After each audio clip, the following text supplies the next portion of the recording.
নমস্কাৰ ইয়াৰ আগৰ ভিডিঅ'ত তোমালোকক বৰ্গৰ কালি উলিয়া সূত্ৰটো মই বুজাই দিছো।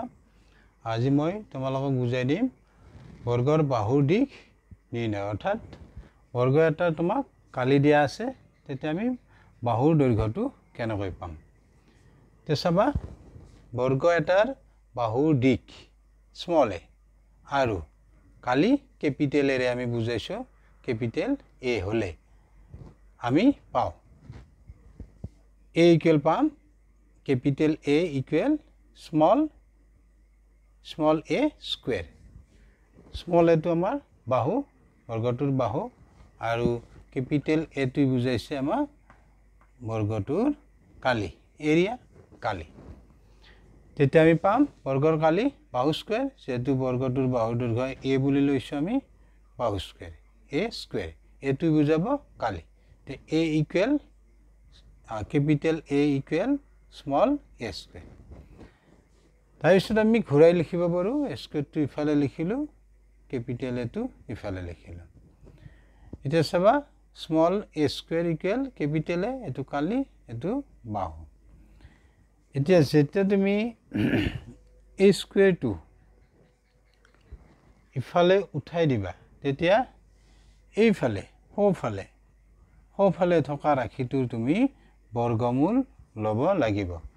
আমি যেতিয়া এই স্মল a ৰ স্কুৱেৰটো উঠাই দিম, তেতিয়া ইফালে থকা ৰাশিটোত আমি বৰ্গমূল ল'ব লাগিব। ধৰি লোৱা তোমাক বৰ্গটোৰ কালি দিয়া আছে 25 বৰ্গ সেন্টিমিটাৰ দিয়া থাকিল, 25 বৰ্গ সেন্টিমিটাৰ। তেতিয়া আমি বাহুৰ দৈৰ্ঘ্যটো উলিয়াব পাৰোঁ। 25ৰ আমি কি ল'ম? বৰ্গমূল।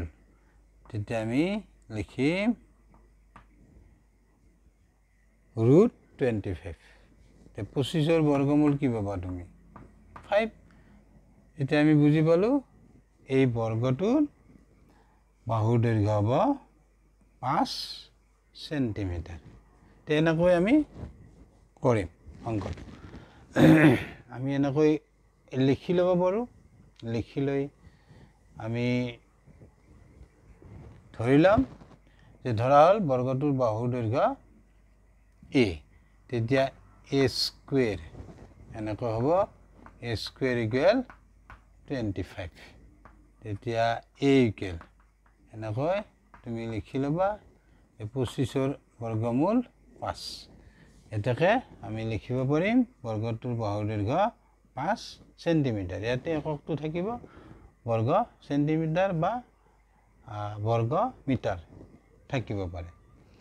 তে তুমি মনত ৰাখিবা এইটো আমাৰ বৰ্গৰ কালি দিয়া থাকিলে বাহুৰ দৈৰ্ঘ্যটো আমি এই সূত্ৰটোৰ দ্বাৰাই উলিয়াব পাৰিম।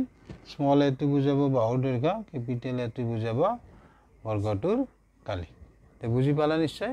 Thank you, bye by.